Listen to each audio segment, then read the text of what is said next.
Nothing about this story was supposed to surface. That's the part that keeps coming back, no matter how many times you reread the statements or replay the clips. For years, quietly, consistently, the message was the same.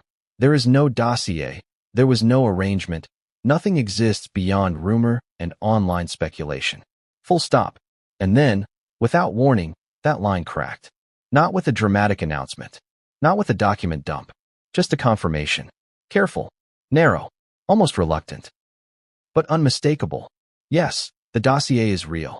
When a sitting monarch acknowledges the existence of something that has been denied for years, you're not looking at gossip anymore. You're looking at pressure. You're looking at something that could no longer be contained. But before we continue, please don't forget to like, subscribe, and turn on the notification bell for updates. And that's why this story matters now. Because the confirmation didn't come at a moment of strength. It came at a moment of constraint. Legal, diplomatic, personal. The kind of moment where silence becomes more dangerous than disclosure. For a long time, the so-called Saudi dossier lived in a strange space. Too serious to be dismissed outright. Too explosive to be acknowledged. It circulated in fragments, private briefings, whispered warnings, off-the-record conversations that ended with the same sentence. You didn't hear this from me. Most people never saw it. Some journalists claim they were told about it and advised, strongly, not to pursue it. Others say they were warned that even asking questions would invite consequences. So when King Charles, normally cautious to the point of invisibility, allowed the word dossier to stand without denial, it sent a shock through every layer of the royal ecosystem. Why now? That's the question we're going to keep circling. Because nothing about this timing is accidental. On the surface, the acknowledgement was limited. No details, no confirmation of contents, no validation of claims. Just the quiet admission that a set of documents exists, compiled over time, touching on matters deemed sensitive to the crown. But beneath that restraint sits something far more unsettling. You don't confirm the existence of a file unless someone else is about to force the issue. And once that door opens, even slightly, everything behind it starts to matter. The dossier is alleged to touch two very different kinds of risk. One financial, one personal, one involving Prince Harry and a purported agreement that critics describe as a secret deal. The other involving Meghan Markle and an allegation so incendiary that most mainstream outlets have refused to put it in print. It's important to pause here. Nothing in this introduction is a declaration of guilt. Allegations are not proof. Rumors are not facts. And yet, institutions don't react this way to nothing. They don't change language, strategy, and posture because of internet chatter. So what was weighing on the palace? To understand that, you have to understand how the Sussex narrative has evolved. For years, Prince Harry and Meghan Markle positioned themselves as outsiders, cut off, mistreated, liberated. They spoke openly about feeling hunted by the press, constrained by royal protocol, unsupported by the institution. That framing worked. Until it didn't. Because as sympathy began to fade, scrutiny crept in. Not from tabloids, but from quieter places. Financial disclosures. Speaking arrangements. Connections that raised eyebrows not because they were illegal, but because they were complicated. And then there was Saudi Arabia. This is where the story becomes uncomfortable, not because of what has been proven, but because of what cannot be easily dismissed. Saudi Arabia is not just another foreign state. It is a geopolitical partner, a source of investment, a diplomatic tightrope.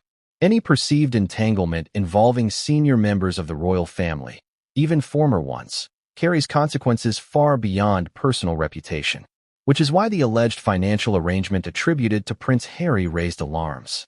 The figure that circulates, $500,000, has been repeated often enough to feel almost mundane.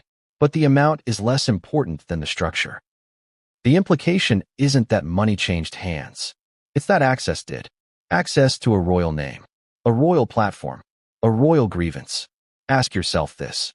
If the deal was innocuous, why deny its existence so aggressively? And if it didn't exist at all, why would it appear in a classified internal file? That contradiction sits at the heart of this entire saga. Then there's the second strand, the one most people hesitate to discuss out loud.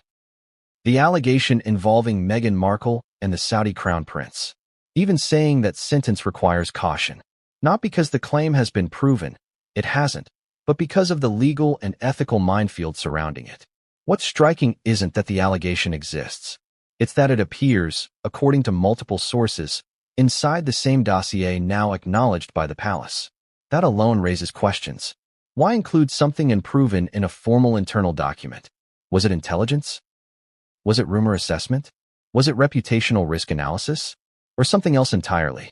No one outside a very small circle knows. And those inside aren't talking, at least not on the record. But here's what we do know. The palace's strategy shifted. Statements became more precise. Denials narrowed. Silence replaced blanket dismissals. And eventually, the word dossier was no longer challenged.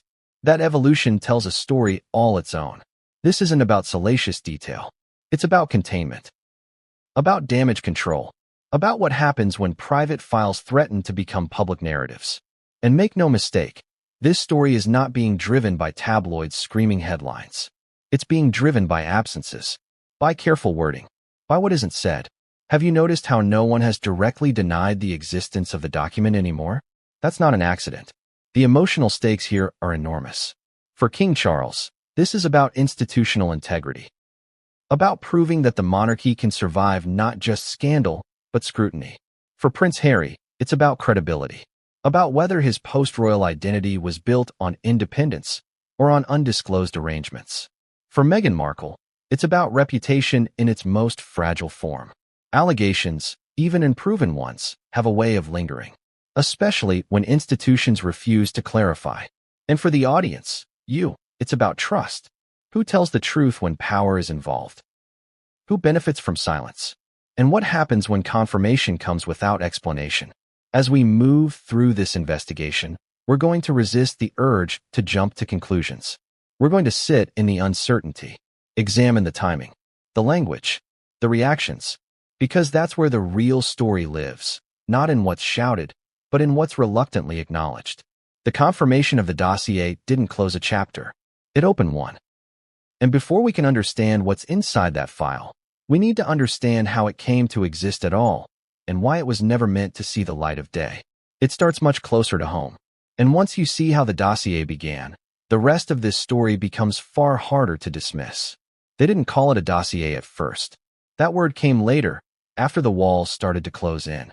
Early on, it was described more vaguely: background material, contextual notes, risk assessments.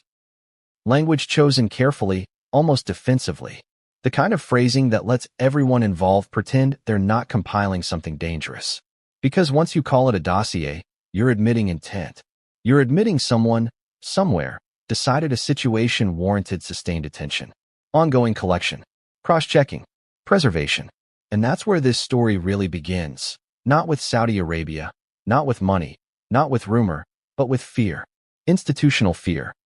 The earliest references to what would later become known as the Saudi dossier didn't surface in tabloids or on YouTube.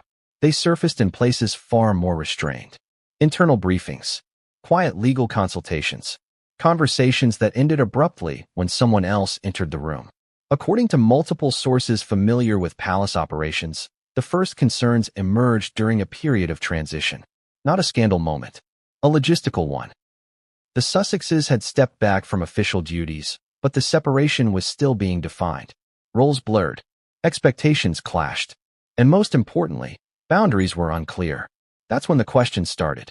What exactly was Prince Harry allowed to do? Who was he allowed to speak to? And under what circumstances could he leverage his title, formally or informally? These weren't philosophical questions. They were operational ones. Because while Harry and Meghan were positioning themselves as independent figures, the world didn't stop seeing them as royal adjacent. Every appearance, every speech, every private meeting carried residual weight. And that residual weight is where risk lives. Early internal notes, again, not labeled as a dossier, focused on exposure, financial exposure, reputational exposure, diplomatic exposure. The concern wasn't that the Sussexes were doing anything illegal. It was that they might do something unregulated. There's a difference. Unregulated means undefined, and undefined means uncontrollable. At first, the palace approach was to monitor quietly. No confrontation, no accusations, just awareness. Who was reaching out? Who was offering opportunities? which doors were opening that hadn't been opened before. Saudi Arabia appeared in that context not as a villain, but as a variable, a powerful one. Saudi officials, business figures, intermediaries. These were not unusual contacts in elite global circles. But when those contacts intersect with a former senior royal who has publicly criticized the institution he left, the equation changes. And that's when monitoring becomes documentation. Sources describe a shift around this time. A sense that casual notes weren't enough. That patterns were forming. And patterns, once recognized, require structure. This is the moment many insiders point to as the true birth of the dossier. Not as a reaction to a single allegation, but as a response to accumulation. Small things, at first. A meeting that raised eyebrows. A speaking arrangement that felt oddly timed. A request routed through an intermediary instead of official channels. None of it explosive on its own, but together, enough to prompt escalation. Here's what's critical to understand. This wasn't driven by moral outrage. It was driven by liability. The monarchy survives by anticipating threats before they become public crises. That's not conspiracy, that's governance. And from the palace perspective, the Sussexes represented a new category of risk. Not insiders, not outsiders, something in between. That ambiguity made traditional safeguards ineffective. So the material grew. Not quickly, not dramatically, slowly, methodically, with restraint. And crucially, it was never meant to leave a very small circle. This is where the denial strategy comes in. For years, whenever journalists asked about a Saudi dossier, the response was blunt: there is no such thing. And strictly speaking, that was true, at least at first, because the palace had avoided naming it, avoided formalizing it, avoided giving it the weight that comes with acknowledgement. But internally, the work continued. By the time the word dossier began circulating externally, insiders say the file had already evolved. It wasn't just notes anymore. It was curated, organized, annotated. Not conclusions, assessments. And that distinction matters. Assessments don't accuse. They evaluate. They ask, if this were to become public, what would happen? If this connection were scrutinized, who would be affected? If this allegation, true or not, were amplified, what damage would follow? One former advisor put it this way: it wasn't about proving anything. It was about not being blindsided. So why deny it so aggressively? Because acknowledgement creates responsibility. Once you admit a dossier exists, you're forced to answer why it exists, who authorized it, what it contains, and whether action was taken based on it. Silence, by contrast, buys time. And for a long time, time was enough. Public attention moved on. The Sussexes launched projects. Interviews came and went. Controversies flared and faded. Meanwhile, the file stayed where it was, out of sight, but very much alive. Until it didn't. The first real crack came when journalists stopped asking whether the dossier existed and started asking why it was being referenced in off-the-record briefings. That's a subtle but significant shift. It meant the rumor had matured. It was no longer speculative. It was traceable. At that point, the palace had two options: confront the narrative head-on or tighten containment. They chose the latter. Statements became more careful, language more precise. Instead of broad denials, spokespeople addressed specific claims. Money figures were dismissed. Personal allegations were ignored entirely. That selective response pattern didn't go unnoticed. If you're wondering why that matters, consider this. Institutions deny broadly when nothing exists. They deny narrowly when something does. This is where King Charles enters the story in a meaningful way. Before his reign, much of this material sat in administrative limbo. Oversight was diffuse. Responsibility shared. But with a new monarch comes recalibration. Files are reviewed. Priorities reassessed. Risks re-ranked. According to sources familiar with the transition, the Saudi material was flagged early. Not because it was the most explosive, but because it was unresolved. Unresolved files are dangerous. They linger. They invite leaks. They create internal disagreement. And disagreement inside a palace is far more destabilizing than criticism outside it. That internal tension between those who believed the dossier should be buried permanently and those who believed it needed to be acknowledged set the stage for what would eventually become public confirmation. But we're not there yet. Because before the palace could decide how to handle the dossier, something else happened. The file started to move. Not officially, not visibly, but enough that people began to notice references cropping up in unexpected places. Legal conversations, media risk assessments, even diplomatic chatter. That's when the fears shifted.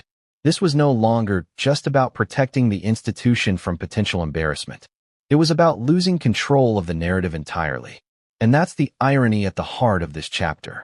The very act of trying to suppress the existence of the dossier may have made it more powerful, more intriguing, more dangerous. Because once people believe something is being hidden, they stop asking if it's true and start asking what else they're not being told. So when King Charles eventually allowed confirmation to stand, it wasn't a confession. It was a containment strategy of last resort. And that raises an uncomfortable question we can't ignore as we move forward.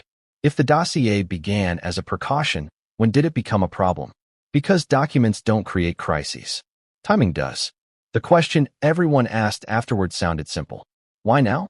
Why would a king, new to the throne, burdened with legitimacy concerns, navigating political instability, and a modern monarchy under constant surveillance, choose this moment to allow confirmation of something so volatile? But that question assumes the choice was freely made. And that assumption may be the first mistake. Because when you examine the timing closely, strip away the press cycles, ignore the surface explanations, it starts to look less like a decision and more like a concession. Something was forcing the issue. What most people don't appreciate is how little room a monarch actually has when legal, diplomatic, and reputational pressures converge at the same time. The crown may appear absolute in symbolism, but in practice, it's reactive, defensive, constantly calibrating risk. And by the time King Charles acknowledged the dossier's existence, the risk had already shifted. To understand why, you have to understand the kind of King Charles is, and the kind he is not. He is not impulsive. He is not theatrical. He does not enjoy dramatic interventions. His reputation, even among critics, is one of meticulous preparation, long briefings, margin notes, quiet insistence on detail, which is why this moment stands out. For months after his accession, palace insiders described a comprehensive review process. Files inherited from the previous reign were assessed not for historical interest, but for forward risk. Anything unresolved, anything that could metastasize, was flagged, and the Saudi material stood out, not because it was the most scandalous, but because it was the least settled. There were no clean conclusions attached to it, no internal memo stating matter closed, no decisive action that could be cited if questions arose, just assessments, an accumulation of concern without a resolution. That's dangerous for a new monarch, because unresolved issues don't age quietly. They resurface, usually at the worst possible time. At first, Charles reportedly leaned toward maintaining the status quo. Let the file sit. Keep the denials broad. Avoid validation. After all, the palace had survived years of speculation already. But something changed. Sources describe a subtle shift in tone during briefings, questions asked differently, follow-ups requested where none had existed before. The emphasis moved from, "Is this a problem?" to "What happens if this becomes public without our framing?" That distinction matters. It suggests the palace was no longer confident it could keep the dossier contained indefinitely. And then came the outside pressures. Legal chatter was the first signal. Not lawsuits, at least not publicly, but legal curiosity. Inquiries about whether certain financial arrangements, if documented, could become discoverable under specific circumstances. Not accusations. Hypotheticals. Hypotheticals are how legal storms begin. At the same time, diplomatic unease started to surface. Nothing formal. Nothing that would ever be acknowledged on record. But subtle signals that certain foreign relationships were becoming awkward. That questions were being asked quietly, through intermediaries. Questions like, if allegations emerged, how would the palace respond? What would it confirm? What would it deny? When multiple actors begin asking variations of the same question, you no longer control the narrative. That's when confirmation becomes a strategy, not a failure. The palace faced a narrow set of options. Continue denying the dossier entirely and risk being caught flat-footed if parts of it leaked. Or acknowledge its existence in the most limited way possible, without validating its contents. Charles chose the latter. And that choice tells us something important. He wasn't confirming guilt. He wasn't endorsing allegations. He was establishing a baseline reality, A document exists. It was compiled. It is known. And therefore, if references to it appear, they are not fabrications. That move changes the battlefield. Before, critics could be dismissed as conspiracy theorists inventing phantom files. After confirmation, the conversation shifts to interpretation, scope, intent. And interpretation is far easier to manage than denial. But make no mistake, this was not a comfortable move. People close to the palace describe significant internal disagreement. Some advisors feared that even acknowledging the dossier would breathe life into claims that might otherwise fade. Others argued that silence was already fueling speculation. Charles reportedly sided with the latter group, but only barely. What tipped the balance wasn't public pressure. It was internal risk modeling. The question that sealed it wasn't, is the dossier damaging? It was, who does it damage more if we lose control of it? And that's where Prince Harry enters the frame again. Because while the dossier touches multiple subjects, its most volatile implications center on him, not as a person, but as a symbol. Harry occupies an unusual position. He is both a private citizen and a perpetual extension of the monarchy's image. His actions reverberate whether the palace claims responsibility for him or not. That makes him uniquely difficult to manage. From the palace perspective, any allegation involving Harry, financial or otherwise, doesn't stay personal. It reflects backward onto the institution, especially when those allegations involve foreign interests. This is why the supposed secret deal, whether proven or not, was treated as radioactive. Not because it was definitively real, but because if it were ever substantiated, the implications would be severe. And here's the uncomfortable truth. The palace doesn't need proof to act defensively. It needs plausibility. Plausibility is enough to trigger containment. By the time Charles confirmed the dossier's existence, plausibility had crossed a threshold. There were simply too many references, too many off-the-record acknowledgments, too many careful non-denials. The story had reached a point where outright dismissal would look less like confidence and more like panic. So the palace recalibrated. The confirmation was delivered without fanfare. No press conference. No statement detailing contents. Just enough to anchor reality. And that restraint was deliberate. Because Charles wasn't trying to end the story. He was trying to slow it down. If you're wondering whether this means the dossier's contents are true, that's the wrong question, at least for now. The better question is this. Why was the palace more afraid of denying its existence than of acknowledging it? That question opens doors we're only beginning to approach. It suggests that the risk wasn't hypothetical anymore. That the palace believed, rightly or wrongly, that someone else might soon speak first. And in that context, confirmation becomes preemption. But confirmation also carries consequences. Once the king acknowledged the dossier, attention intensified. Journalists who had previously backed off returned with sharper questions. Analysts revisited old timelines. Online speculation hardened into expectation. And within that renewed scrutiny, one detail began to stand out more than any other. The money, not the alleged affair, not the personal claims, the financial component. Because money leaves trails, documents, transfers, intermediaries, contracts. Even when details are obscured, patterns remain. And while personal allegations can be dismissed as rumor, financial arrangements invite investigation. That's why the next phase of this story doesn't begin with Meghan Markle. It begins with a number. $500,000. Where did that figure come from? Why did it persist? And why did palace denials focus so intently on it while saying almost nothing about anything else? Those questions lead us somewhere very specific, somewhere far less ambiguous. And once we go there, the story stops being theoretical. It becomes structural. Because if there was a deal, even an informal one, it changes everything about how the dossier is understood. And if there wasn't, then why was so much effort spent containing the suggestion? The number didn't appear out of nowhere. That's what made it stick. $500,000. Not a round, exaggerated figure meant to shock. Not a vague 6 figures designed to float without gravity. A specific amount, repeated quietly at first, then with growing confidence. Always framed the same way, alleged, unconfirmed, but persistent. And persistence is the enemy of denial. When a figure keeps resurfacing across different conversations, different sources, different contexts, it stops behaving like a rumor and starts behaving like a reference point. Something people orient around, even if they don't know why. That's what happened here. The alleged payment attributed to Prince Harry didn't explode into the public sphere in one dramatic reveal. It seeped, appearing in background briefings, alluded to in legal hypotheticals, mentioned in private by people who had no obvious incentive to invent it. And that raised a question the palace could not ignore. Where did this number come from? Because if it was fabricated, it was unusually durable. And if it wasn't, then the implications were far more complicated than any headline could capture. To understand why the money became such a focal point, you have to step back from the personalities involved and look at the structure of post-royal life.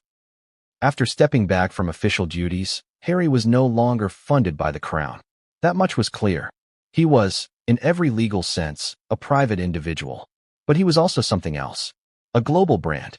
Speaking engagements, appearances, advisory roles, all perfectly legal, all common among former public figures. But in Harry's case, every opportunity carried an added layer of sensitivity. Because he didn't just bring expertise or celebrity. He brought proximity to the monarchy. Past, present, and emotionally unresolved. That proximity is valuable, and value attracts interest. According to sources familiar with how the dossier was compiled, the financial strand didn't originate as an accusation. It originated as a question, a simple one. Were there any arrangements that might be perceived as trading on royal access? Perceived is the operative word. The palace wasn't trying to prove wrongdoing. It was trying to anticipate how something might look if exposed to public scrutiny.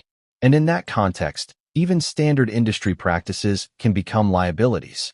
Here's what makes the alleged $500,000 figure so sensitive. It sits in an uncomfortable middle ground. Too small to be a major geopolitical payoff. Too large to be dismissed as a casual honorarium. It's the kind of amount that could plausibly correspond to a single engagement, a short-term advisory role, or a consulting arrangement routed through intermediaries. And intermediaries are where transparency often fades. No one has publicly produced a contract. No payment receipt. No bank transfer record. And that absence matters. But absence cuts both ways. It doesn't prove the deal existed, but it also doesn't explain why the palace reacted as if it might. When journalists began asking about the figure, the denials were swift but narrow. Spokespeople rejected claims of improper financial relationships. They emphasized Harry's independence. They pointed to his right to earn a living. All true. What they did not do was explain the origin of the number. That omission is telling. If a figure is completely fictional, institutions usually attack its source. They call it invented, malicious, baseless. Instead, the response here focused on principle rather than detail. Harry is a private citizen. Harry conducts his own business affairs. Harry does not represent the crown. Those statements answer a different question than the one being asked. They address legality, not existence. And that distinction did not go unnoticed by observers accustomed to parsing royal language for subtext. Inside the palace, the financial question triggered a deeper review. Not because money itself was scandalous, but because of what it might imply about influence. If someone paid Harry for access, real or perceived, it could create the impression that royal proximity was being monetized outside official channels. That impression alone would be damaging, regardless of intent.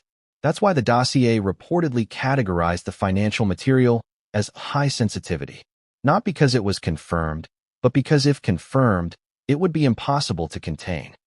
Money doesn't live in isolation. It leaves echoes. Advisors talk. Intermediaries remember.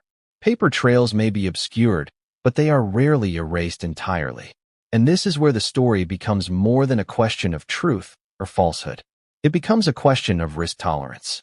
How much uncertainty can an institution absorb before it changes strategy? For years, the palace absorbed this uncertainty by denying the dossier's existence. That allowed them to treat financial allegations as noise, as speculation unworthy of response. But once the dossier itself was acknowledged, that insulation disappeared. Now the question wasn't, did this happen? It was, why was it assessed? Why did internal documents deem the financial strand important enough to include? Why was it grouped with diplomatic and reputational risks rather than dismissed outright? The answer, according to those familiar with the process, lies in how the palace models worst-case scenarios. They don't ask what is most likely. They ask what would be most damaging if true. And a secret financial arrangement involving a former senior royal and a foreign power, even one routed through legitimate channels, would rank high on that scale. This is where Harry's public narrative complicates matters. He has been vocal about his estrangement from the institution, about his desire to operate independently, about his frustration with palace control. Those statements resonated with many. But they also created a paradox. If Harry is truly independent, the palace has no authority over his financial dealings. But if his actions still reflect on the monarchy, the palace bears reputational consequences without regulatory power. That imbalance is dangerous. It's one of the reasons the dossier didn't recommend action. It recommended awareness, documentation, preparedness. Preparedness for what? Preparedness for questions that might come without warning. Questions like, did Harry receive money connected to Saudi interests? Was it disclosed? Was it appropriate? Did anyone inside the palace know? And perhaps most unsettling of all, if the answer to any of those questions were yes, how would the palace explain years of denial? This is why the confirmation of the dossier's existence changed everything. Once acknowledged, it validated the idea that concerns were taken seriously internally. That means the palace can no longer credibly claim ignorance if details emerge. And that puts Harry in a uniquely exposed position. Because silence, in this context, becomes ambiguous. Harry has not publicly addressed the $500,000 figure directly. No interview. No categorical denial of that specific amount. Just broader statements about independence and misinformation. Again, those answers speak to principle, not detail. And in an environment primed for scrutiny, detail is everything. The irony is that even if no money ever changed hands, the perception that it might have was enough to trigger institutional alarm. That's the brutal reality of public life at this level. Perception becomes a force of its own, which leads us to a crucial turning point in the dossier's evolution. According to multiple accounts, the financial strand was one of the first sections to be cross-referenced with external timelines. Speaking engagements, travel dates, public appearances, not to accuse, but to understand exposure. What could be inferred if someone chose to connect dots? That exercise alone suggests the palace believed the story had legs. And once you believe that, your strategy shifts from denial to mitigation. Which brings us to the most uncomfortable contradiction of all. If the alleged deal was false, the palace's intense focus on it risked amplifying a rumor that might otherwise die. But if it was even partially true, ignoring it would be catastrophic. That's the trap. And it's the trap King Charles inherited. By the time he reviewed the dossier, the financial question was no longer dormant. It was active, circulating, pressing, not loud enough to force disclosure, but loud enough to make silence risky. So when Charles allowed confirmation of the dossier's existence, he wasn't resolving the financial allegations. He was bracing for what might follow. Because money, unlike personal rumor, has a way of surfacing eventually.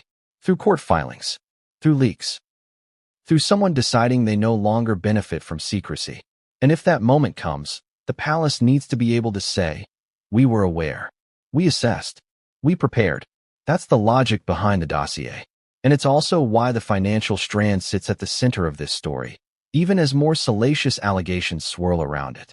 Because one can be dismissed as rumor, the other demands answers. And those answers, if they come, won't just affect Harry's reputation. They'll redefine how independence, accountability, and royal identity intersect in the modern era. But before any of that can be understood, there's another layer we need to confront.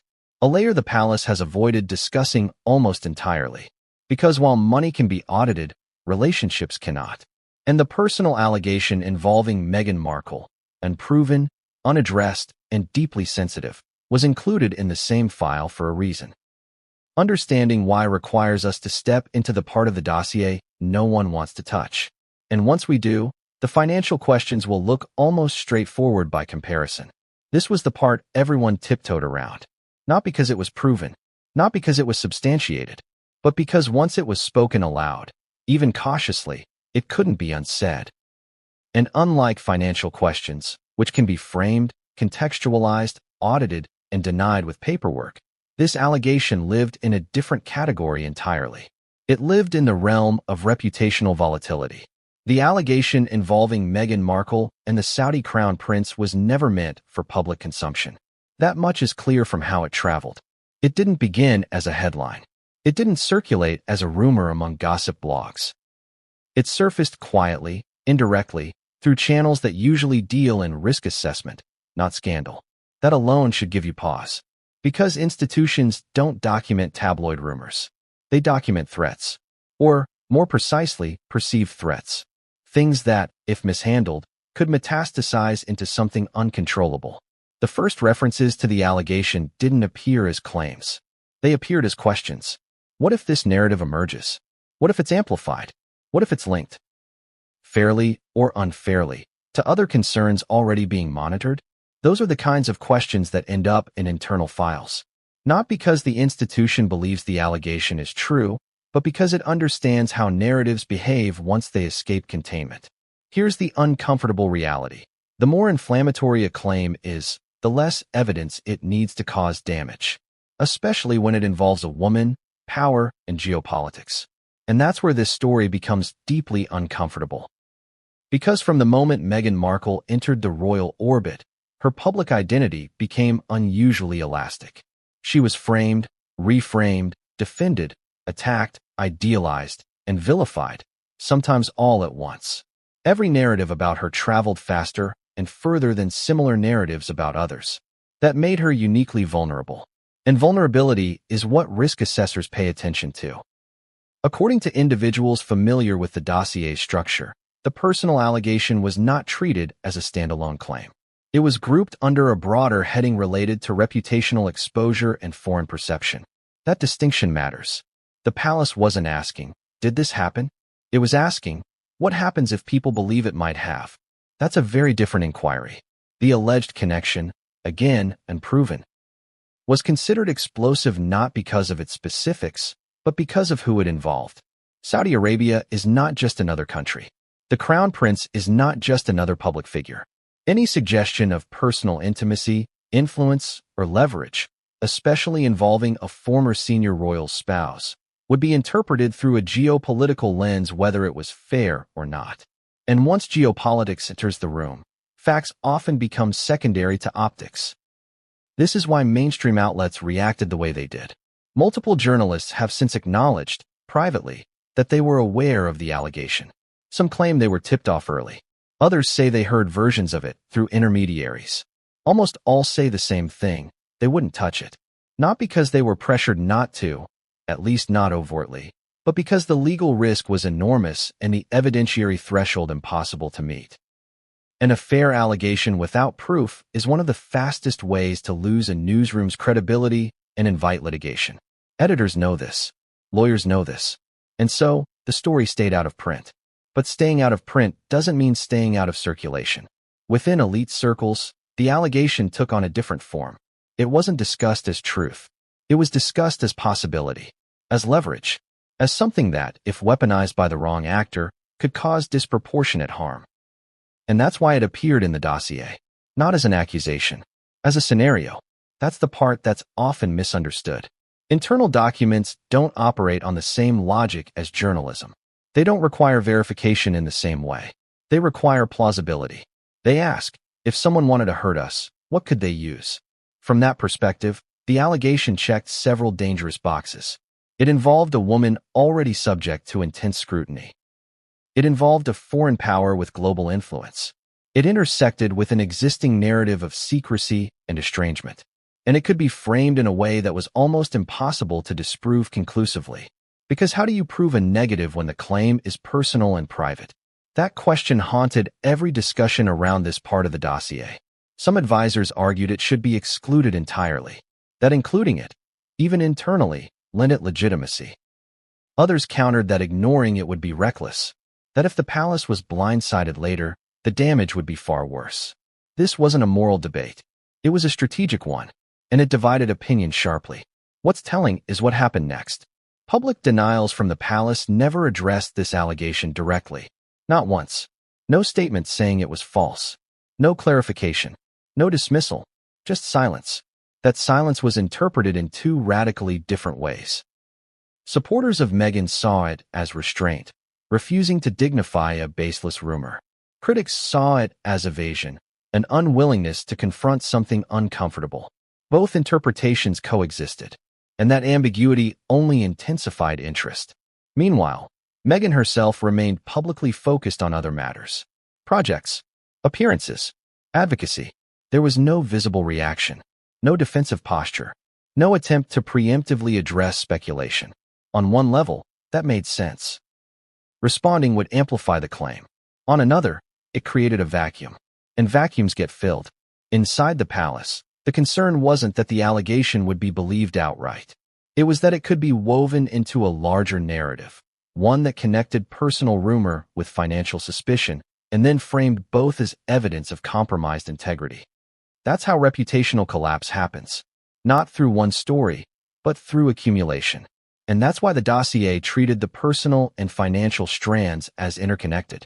Not because they proved each other, but because they could reinforce each other in the court of public opinion. This is the part that's hardest to sit with. The palace wasn't protecting Meghan from the allegation. It was protecting itself from the fallout of how that allegation might be used. That distinction changes how you read everything that followed. When King Charles later confirmed the existence of the dossier, he did so knowing that this strand existed within it. He didn't name it. He didn't hint at it. But its presence influenced the calculus. Because once you admit a file exists, you invite speculation about its contents. And speculation, in this case, was already primed. The restraint around this allegation wasn't an oversight. It was intentional containment. The palace understood that engaging with it publicly would only legitimize it. At the same time, ignoring it entirely while acknowledging the dossier created an unresolved tension. And unresolved tension is dangerous. Ask yourself this. If the allegation were truly insignificant, why include it at all? Why not discard it immediately? The answer isn't that the palace believed it. The answer is that the palace feared what it represented. Power, perception, vulnerability. And here's where the story becomes even more complex. Because while this allegation remained unspoken in public, it began to influence behavior behind the scenes. How certain meetings were handled, how language was chosen, how risks were weighted. People became careful, hyper-aware, not of facts, but of optics. That kind of caution doesn't emerge from nothing. It emerges when institutions sense that a narrative, true or false, has the potential to escape their control. Which brings us to a crucial inflection point. At some stage, the dossier stopped being purely internal. References to it began appearing outside palace walls. Not in detail, not in content, but in acknowledgement, a knowing glance, a careful phrase, a refusal to deny too strongly. That's when the allegation became something else. Not a rumor, a liability. And liabilities don't stay quiet forever. They either dissipate, or they surface in ways no one can predict. The palace chose silence, hoping for dissipation. But silence, combined with confirmation of the dossier's existence, created a paradox. It signaled seriousness without clarity, concern without explanation. And in the modern media environment, that's combustible. Because when institutions refuse to clarify, audiences fill in the gaps themselves. Which leads us to the next question we have to confront. If the personal allegation was included not because it was proven, but because it was dangerous, what other material in the dossier was treated the same way? What else was assessed not for truth, but for impact? That question pulls us back to the broader strategy at play, to how the palace decides what to monitor, what to ignore, and what to prepare for quietly. And to understand that, we need to look not at what was said publicly, but at how the palace learned to stay silent in the first place. Because silence, in this story, isn't absence. It's policy. And once you understand that policy, the next chapter becomes impossible to ignore. Silence didn't happen by accident. It was engineered. And once you recognize that, a lot of things that felt confusing at the time begin to line up in a way that's unsettling. Because institutions don't default to silence when they're innocent. They default to silence when speaking creates more risk than staying quiet. That's the paradox at the center of this chapter. From the outside, it looked like avoidance, like fear, like a refusal to confront uncomfortable claims. But internally, the decision not to shut the dossier down completely was the result of a calculation, one rooted less in truth and more in consequence. To understand that calculation, you have to appreciate how the palace views denial. Denial is not neutral. A denial is an assertion. It draws a line in the sand. And once you draw that line, you're committed to defending it, not just today, but indefinitely, against evidence that hasn't surfaced yet, against leaks you can't predict, against interpretations you don't control. In other words, denial creates exposure. And by the time the Saudi dossier reached its most sensitive stage, exposure was the one thing the palace could not afford. Here's what complicates this story. The palace had multiple opportunities over the years to issue a comprehensive shutdown. A single, forceful statement. Something definitive. Something like, no such file exists, no concerns were raised, no assessments were made, and all claims are baseless. That statement was never issued. Not once. Instead, the response pattern fractured. Some claims were addressed. Others ignored. Some language tightened. Other language disappeared altogether.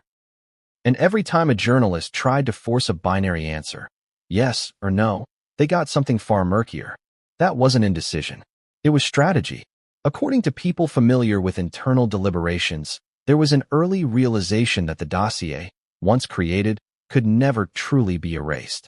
Even if it was destroyed physically, references to it existed. Conversations, emails, briefings, legal notes. Too many people knew it had existed at some point. So the question shifted from how do we deny this to how do we avoid validating it without being caught lying later? That's a tightrope few institutions manage well. The palace's solution was to fragment the narrative. Instead of addressing the dossier as a whole, they treated its components separately. Financial questions were deflected with general principles about independence. Personal allegations were met with silence. Diplomatic concerns were folded into broader discussions about international relations. No single thread was allowed to connect the others publicly, because once those threads intertwine, the story becomes cohesive. And cohesion is what turns speculation into belief. Internally, this approach was justified as harm reduction. One advisor described it as bleeding off pressure, allowing individual rumors to rise and fall without giving them the oxygen of official confrontation. But there was a second, less discussed reason for restraint. The palace did not want to be seen as targeting Harry and Meghan directly. That may sound counterintuitive given the years of tension, but from an institutional perspective, public confrontation would have been disastrous.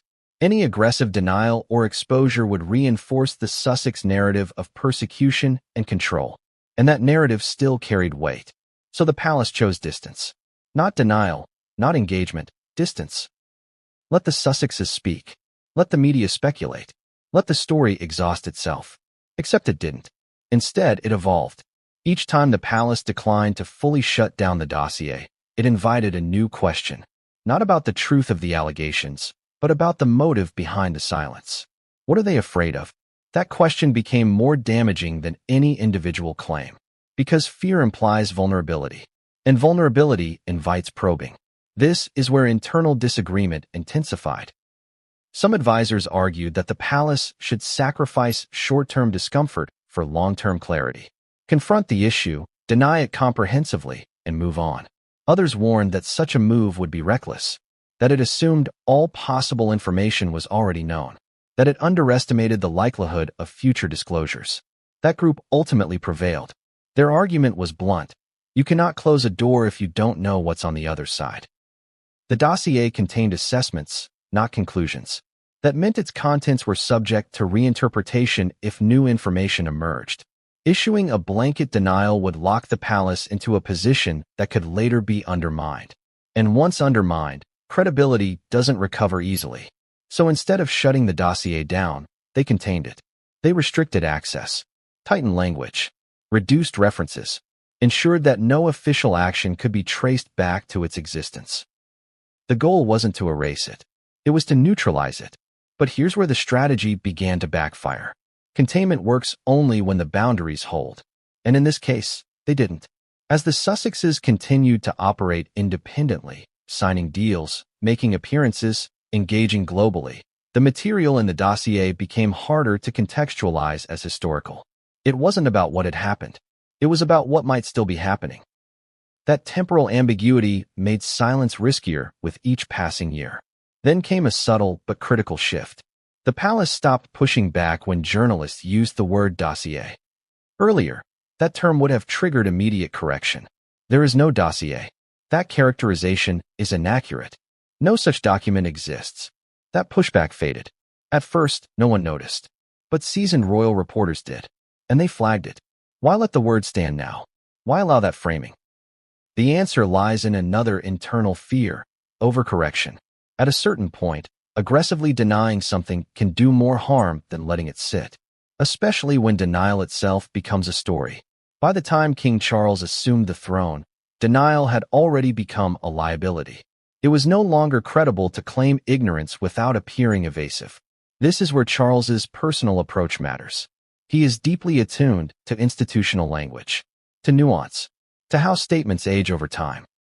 He understands that words spoken today must withstand scrutiny years from now. And when he reviewed the Saudi material, he saw a problem that couldn't be solved with silence alone. The dossier existed. Enough people knew it existed. Enough references had circulated. Pretending otherwise was unsustainable.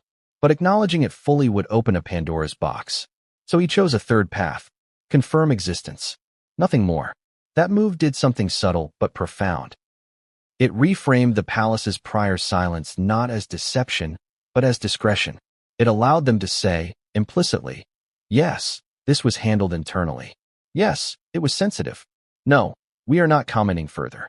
In other words, it turns silence into policy rather than evasion. But policy has consequences. Once silence is formalized, it stops being protective and starts being provocative.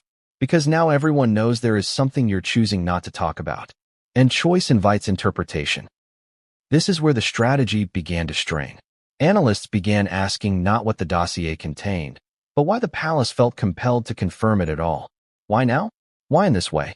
Those questions pointed back to one unavoidable conclusion. Something had changed in the risk environment.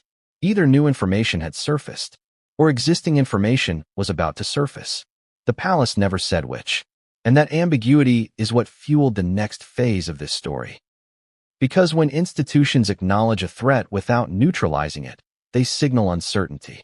Uncertainty invites action, from journalists, from critics, from anyone who believes they might gain leverage by filling the informational void. At that point, silence no longer controls the narrative. It accelerates it. And that's where this chapter leaves us. The palace didn't shut the dossier down because doing so would have required certainty it didn't have. It chose silence because silence preserved flexibility. But flexibility comes at a cost. It erodes trust. It sharpens suspicion. It turns unanswered questions into obsessions. And as we move forward, that cost becomes impossible to ignore. Because the more the palace said nothing, the more others began saying everything. And that brings us to the next escalation, one the palace could not manage quietly.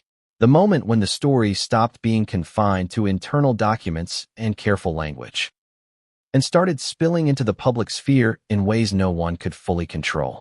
That's when the media stepped into the vacuum. And once that happened, the rules changed.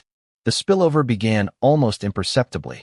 At first, it was subtle, mentions and footnotes of stories that seemed tangential. Passing references in interviews where the reporter didn't fully grasp the implications. A vague acknowledgement in a piece on royal finances or international travel. Nothing explosive, nothing direct. But each reference left a trace. A breadcrumb. Enough that people began connecting dots, even when they weren't supposed to. Because once a story leaves the controlled environment of internal briefings, it behaves differently. Rumor doesn't just float, it interacts. It combines with public perception, personal bias, social media amplification. Small discrepancies grow. Quiet references become interpreted as confirmation. Ambiguity becomes evidence. And in the case of the Saudi dossier, that process had already begun. The media landscape in which the dossier was leaking, intentionally or not, is critical to understand. Traditional outlets had hesitated to engage. Legal risks were enormous, and sources were often unverified.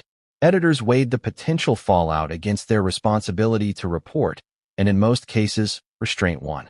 But outside those traditional walls, digital platforms operated under different rules. social media channels, independent commentary, investigative YouTube journalists all began exploring the spaces where mainstream news had tread lightly. The effect was a slow creep of attention. Not viral headlines at first, but sustained curiosity. Speculation became structured discussion. Questions like, if a dossier exists, what might it contain? Who does it involve? What are the potential consequences? These questions were asked over and over, sometimes privately, sometimes publicly, but always without official answers. And in that vacuum, narratives began to form. Narratives are powerful. They allow people to create coherence in a world deliberately left ambiguous. They don't require proof. They thrive on patterns, on suggestion, on tension. And this dossier, by design and circumstance, provided all three. One of the earliest patterns to emerge connected the financial and personal strands of the file. Observers noticed the juxtaposition of Prince Harry's alleged financial arrangements alongside personal allegations tied to Meghan Markle. Not just juxtaposed, but correlated within internal summaries. The implication was subtle, almost invisible to casual readers, but clear to those who understood institutional language. Risk in one area could magnify risk in another. The palace, recognizing this potential amplification, had initially tried to compartmentalize. Financial questions were managed separately. Personal allegations were treated as hypothetical. Diplomatic sensitivities were assessed independently, each strand isolated. But as external scrutiny grew, the lines began to blur. Questions once considered safe within a controlled circle became public speculation. And with each new public mention, the dossier's contents, never officially confirmed in detail, began to feel real. Even without proof, perception had created reality. That's the critical tension of this phase. Perception had overtaken verification. Public discussion didn't need evidence, it needed plausibility. And plausibility, in the context of the Sussexes' ongoing visibility and independent ventures, was easy to establish. Every new appearance by Prince Harry or Meghan Markle added context that could be interpreted through the lens of the dossier. Travel dates, engagements, speaking arrangements, even the timing of interviews, all became fodder for narrative construction. Analysts and amateur observers alike began overlaying timelines, connecting dots the palace hadn't intended to connect publicly. And that, in turn, placed enormous pressure on institutional response. Because once people start connecting dots, silence no longer protects you. It begins to imply knowledge, intent, or avoidance. Each unanswered question becomes louder in the public imagination. Every careful non-denial is read as a tacit acknowledgement. And when institutions act too slowly or cautiously, speculation accelerates faster than their ability to respond. By this stage, King Charles's acknowledgement of the dossier wasn't just a confirmation of existence. It was an attempt to stabilize a narrative already in motion. It was a tactical decision, intended to frame reality without disclosing detail. But it also signaled to the outside world that the dossier was being taken seriously internally, no longer hypothetical, no longer ignorable. That signal intensified scrutiny. Journalists returned to stories previously abandoned. Independent commentators amplified minor references. Digital analysts dissected public appearances, seeking alignment or discrepancy with the alleged contents. And while the palace had hoped to contain the story through silence and partial acknowledgement, the confirmation inadvertently fueled the story's momentum. This is the stage where consequences extend beyond perception. Real-world implications began surfacing. International attention grew, not merely curiosity about royal conduct, but concerns about the potential intersection of influence, finance, and diplomacy. Relationships with foreign officials were evaluated cautiously. Advisors monitored every movement and communication, wary that missteps could be interpreted as corroboration or negligence. And in the midst of all this, the Sussexes were navigating their own trajectories. Harry remained highly visible, participating in engagements, giving interviews, managing independent ventures. Meghan Markle, similarly, maintained a public presence that was strategic, selective, and influential. Each action was scrutinized not just in isolation, but through the emergent lens of the dossier. By now, the narrative had developed a feedback loop. Public speculation reinforced internal concern, which, in turn, influenced public perception. Financial allegations magnified attention to personal allegations. Personal allegations magnified attention to institutional silence. Every element fed the other, and that loop created pressure the palace could no longer fully control. Which brings us to the turning point, the realization that containment had limits. No longer could the institution rely on silence, partial acknowledgement,